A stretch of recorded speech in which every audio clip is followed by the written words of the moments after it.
What's up, YouTube?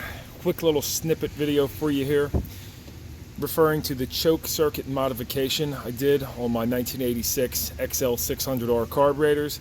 Had quite a few people asking me about this when I referenced it in a previous video, how to start the 83 to 87 XL600Rs. So while I had these apart, I figured I'd show you what I did.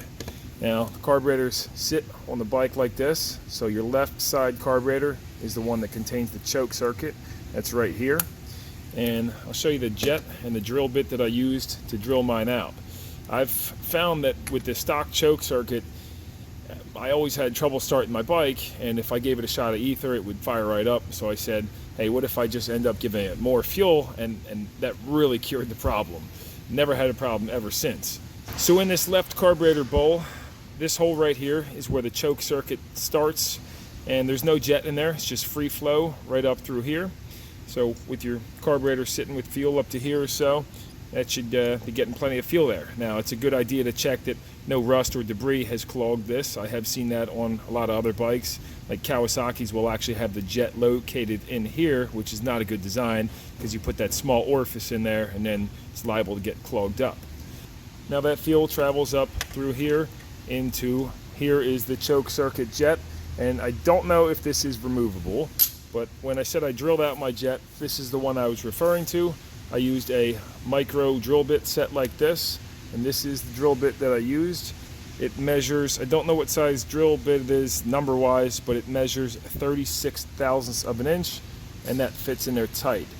Don't remember what the stock size was. I just kind of winged it, and again, I think I might have doubled its size, but I used a vernier caliper to measure that bit. So if you're going to do this, that's the size I went with, 36 thousandths of an inch.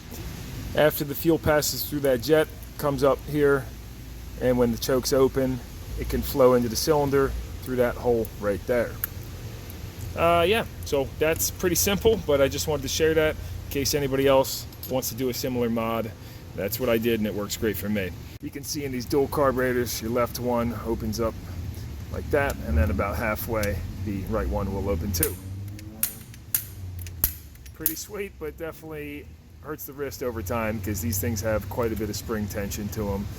One day I might swap these out for something different, but whatever you do, make sure not to mix these bowls up by mistake, because you can see the right bowl does not have the hole drills. So if you put this one on the left by mistake, you'd have no choke circuit at all. One thing I also like to do when I take carbs apart and put them back together, if it has an O-ring, take the O-ring off, clean this whole groove out, and then I coat both sides of it in marine grease and slop it all over the top, and that will prevent this from, well, help reduce corrosion in the future. I did this same mod on my 1978 KZ1000 carburetors years ago as well, because I found after the bike had been sitting for a month or two, I'd always have to shoot some starting fluid, get the thing fired up, and after, same thing, there's these choke jets here. After making those larger, it never had a problem again. I used a set of welding tip cleaners like this and just kind of filed them out, and these I brought up to 19 thousandths of an inch. Anyway, that wraps this video up. Chris Brown here, No Nonsense Know How. See you next time. Gotta conserve some gas. Still got 50 miles to go.